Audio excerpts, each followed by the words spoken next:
Hai hai hai, assalamualaikum semuanya, kembali lagi di channel aku ya. Kita masak-masak lagi. Nah, kali ini kita akan masak sambal tauco cabe ijo. Ini sambal tauco cabe ijo ini rasanya itu pedas, asin, ada asam-asamnya sedikit dan juga ada manis-manisnya sedikit. Aromanya ini seketika menggugah selera makan banget. Ini pakai nasi putih anget aja udah enak, apalagi kalau bikinnya itu ditambah dengan ikan goreng, terutama ikan laut ya. Jadinya ikan sambal tauco cabe hijau, masya Allah enak, nikmat pol. Yuk simak resepnya, tonton videonya sampai dengan selesai, jangan di skip ya. Lihat apa aja bahannya dan apa aja sih bumbunya, yuk mari. Nah, di sini sudah saya siapkan untuk bahan dan juga bumbu-bumbunya. Nah, di sini untuk tauconya itu kita gunakan tauco sasetan ya, yang banyak dijual di pasaran, terutama di minimarket atau warung-warung dekat rumah. Ini mudah sekali ditemukan ya, dan ini tuh rasanya super duper asin. Jadi rasa asinnya itu kita nggak perlu nambahin garam lagi ya. Lalu berikut untuk bumbunya, di sini ada bumbu halus. Nah, untuk bumbu halusnya di sini saya gunakan cabai merah keriting sekitar 15 atau 16 buah, atau tepatnya sekitar 50 gram. Ini nanti akan kita haluskan ya. Lalu kemudian ada bumbu irisnya. Nah, untuk bumbu irisnya di sini saya menggunakan 50 gram cabai hijau yang sudah dipotong-potong serong seperti ini. Lalu kemudian ada juga tomat. Ini tomatnya 100 gram sudah dipotong dadu. Kalau teman-teman punya tomat hijau boleh dicampur ya, tomat hijau dengan tomat merah agar warnanya menjadi lebih cantik. Lalu kemudian 50 gram bawang merah yang sudah diiris-iris, tidak terlalu tebal dan juga tidak terlalu tipis. Lalu kemudian ada bawang putih sekitar 2 siung besar yang sudah diiris-iris juga. Oke, pertama-tama sekarang kita akan haluskan terlebih dahulu untuk cabai merah keritingnya ini. Nah, ini cabai merah keritingnya kalau teman-teman mau lebih pedas lagi boleh ditambah ya. Untuk menghaluskannya bisa gunakan cobek atau bisa gunakan blender ataupun bisa gunakan chopper, senyamannya saja, kurang lebih seperti ini. Nah, ini saya gunakan chopper jadi masih agak kasar, dan ini nanti ketika ditumis tekstur yang kasar ini akan mengeluarkan aroma dan rasa yang sangat gurih dibanding dengan yang dihaluskan sampai benar-benar halus ya. Tapi kembali lagi senyamannya saja. Oke, sekarang kita lanjut menumis bumbu, yuk mari.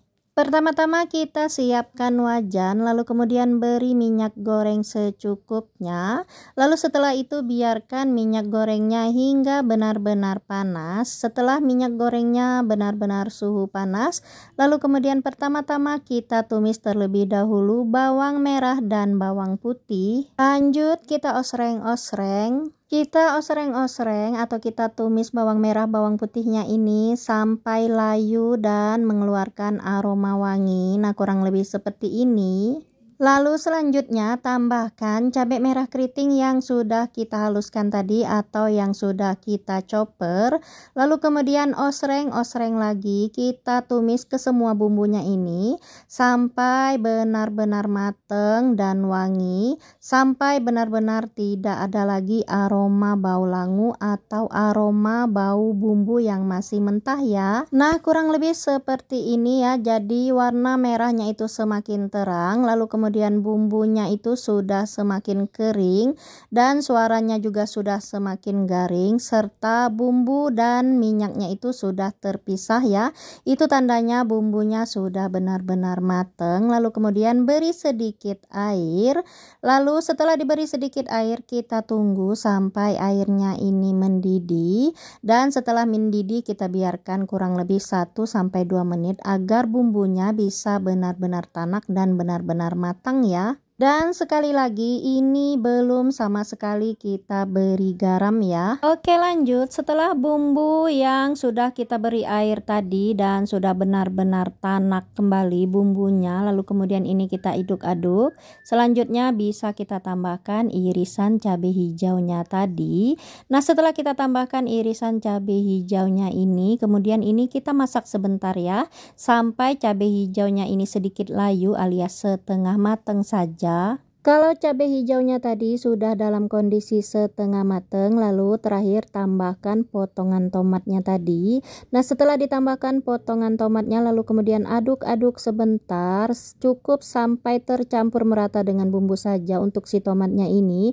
Tidak perlu sampai benar-benar mateng atau sampai benar-benar lunak ya, agar tomatnya itu masih tetap segar atau juicy. Nah, setelah tomatnya tadi diaduk-aduk dan tercampur merata dengan bumbunya, lalu kemudian tambahkan si tauconya yang 1 saset tadi. Nah, jadi ini teman-teman untuk porsi 1 saset tauco ya. Kalau teman-teman mau masak tauconya ini lebih dari 1 saset, teman-teman bisa tambahkan lagi untuk bumbunya, dikali lipatkan saja seperti itu ya.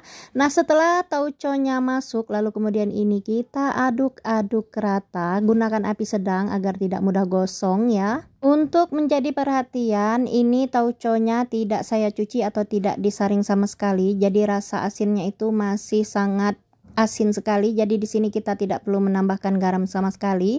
Tapi kalau teman-teman tidak suka rasa asin yang benar-benar asin dari tauco modelan seperti ini, teman-teman bisa mencucinya terlebih dahulu atau menyaring airnya, lalu kemudian untuk rasa asinnya nanti disesuaikan saja ya.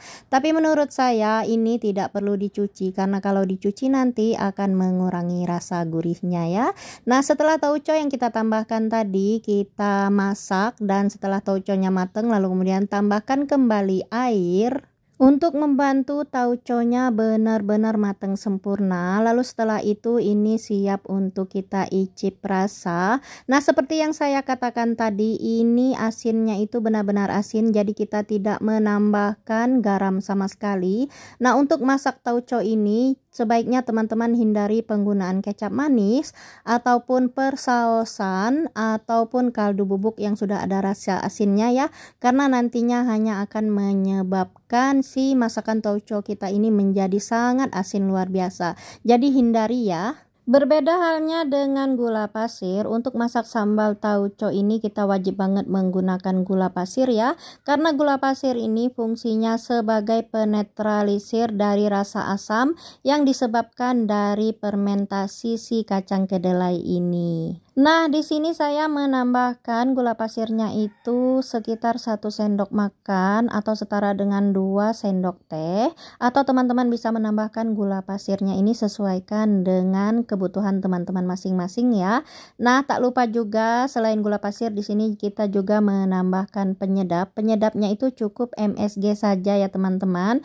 Skip penggunaan penyedap seperti kaldu bubuk ataupun kecap ataupun saus-sausan karena sudah ada rasa asinnya dan nantinya akan menyebabkan sambal tauco kita ini menjadi lebih asin lagi. Lanjut, setelah ditambahkan gula pasir dan juga penyedapnya tadi, lalu kemudian gula pasir dan penyedapnya larut, setelah itu diaduk-aduk sampai tercampur merata dan meresap semuanya. Setelah itu kita koreksi rasa kembali. Kalau rasanya sudah pas, maka sambal tauco dengan cabai hijau kita sudah siap untuk disajikan dan dinikmati.